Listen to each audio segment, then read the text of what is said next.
இப்போ தான் நம்ம சேனலுக்கு நீங்கள் முதல் முறையாக வரீங்கன்னா தயவுசெய்து கீழே இருக்கிற ரெட் கலர் சப்ஸ்கிரைப் பட்டன் அழுத்தி சப்ஸ்கிரைப் பண்ணிக்கோங்க. கூடவே அந்த பெல் பட்டன் அழுத்தி ஆள்னு கொடுத்துக்கோங்க. அப்போ தான் நம்ம போடுற வீடியோ உங்களுக்கு தினமும் கிடைக்கும். சரி வாங்க இப்போ நம்ம வீடியோக்குள்ளே போகலாம். புதுக்கோட்டை மாவட்டம் கீரமங்கலம் அருகில் உள்ளது குளமங்கலம் வடக்கு கிராமம். முற்றிலும் விவசாய கிராமம். மழை பொய்த்ததால் விவசாயமும் பொய்த்தது. அப்படியான விவசாய குடும்பத்து பிள்ளைகள் குடும்ப வறுமையை போக்க கடைகளுக்கு வேலைக்கு செல்கிறார்கள். அப்படிதான் சித்திரவேலுடைய மகள் கஸ்தூரியும் 28 நாட்களாக ஆலங்குடியில் இருக்கக்கூடிய வெங்கடேஸ்வரா மெடிக்கலுக்கு வேலைக்கு போனார். கஸ்தூரியின் திறமையை பார்த்து காலையில் கடையை திறக்கும் பொறுப்பையும் குறுகிய காலத்தில் கொடுத்தார் முதலாளி.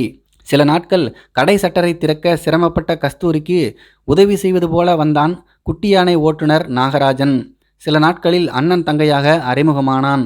அடுத்த சில நாட்களில் காதல் வலையை வீசினான். மொத்தம் 10 நாளில் வலையில் விழ வைத்து விட்டான்.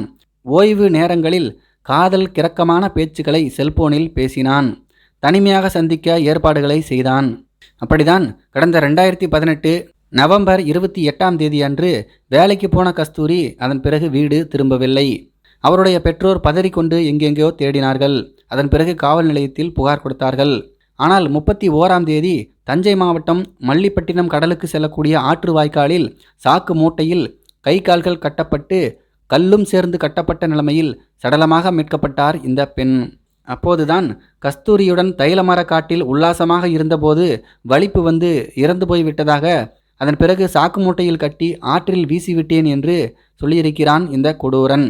இந்த நிலைமையில்தான் கஸ்தூரியின் உறவினர்கள் பல கிராமங்களிலும் மறியல் செய்ய 7 மணி நேரம் போக்குவரத்தும் பாதிக்கப்பட்டது.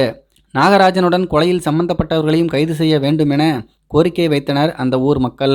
நாகராஜனிடம் முறையாக விசாரித்த பிறகுதான் பாதி வாய் திறந்திருக்கிறான். கஸ்தூரியை காதலிப்பது போல என்னுடைய வலையில் விழ வைத்து உல்லாசமாக இருந்தேன். 28ஆம் தேதியும் ஆலங்குடி ஆண்டிக்குளத்தில் இருக்கக்கூடிய என்னுடைய சித்தி பொண்ணு வீட்டில் தனிமையில் இருந்தபோது எனக்கு கல்யாணத்துக்கு பெண் பார்க்க வீட்டில் பேசிக்கொண்டிருக்கிறார்கள் என்று இந்த பெண்ணிடம் நான் சொன்னபோது என்னை அனுபவித்து ஏமாற்றிவிட்டு வேறு பெண்ணுடன் கல்யாணமா என்று அவ சண்டை போட்டா. அதனால தள்ளிவிட்டேன். சுவற்றில் மோதியதும் அவ இறந்துட்டா. அப்புறம் சடலத்தை மறைக்க என்னுடைய உறவினர்கள் உதவி செஞ்சாங்க என்று மறு வாக்குமூலம் கொடுத்த பிறகு ஆலங்குடி நீதிமன்றத்தில் ஆஜர்படுத்தினார்கள் ஆலங்குடி போலீசார். மேலும் நாகராஜனால் அடையாளம் காட்டப்பட்ட நபர்களையும் பிடித்து விசாரணை நடந்தது.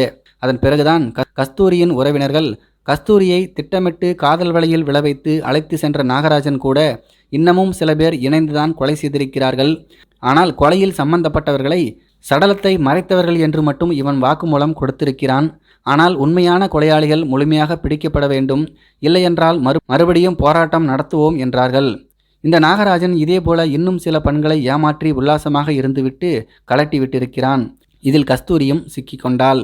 பெண்களை காதல் வலை வீசி பிடிப்பதும் பிறகு கலட்டி விடுவதும் இவன் வழக்கமாக வைத்திருக்கிறான். கடைசியாக இந்த கஸ்தூரி வழக்கில்தான் இவன் சிக்கியிருக்கிறான். இதை பற்றி உங்களுடைய கருத்துக்கள் என்ன அப்படிங்கிறது கீழே இருக்கிற கமெண்ட்ஸில் தெரியப்படுத்துங்க. மேலும் இது போன்ற வீடியோக்களை பார்க்க நம்முடைய சேனலை சப்ஸ்கிரைப் பண்ணிக்கோங்க. நன்றி, வணக்கம்.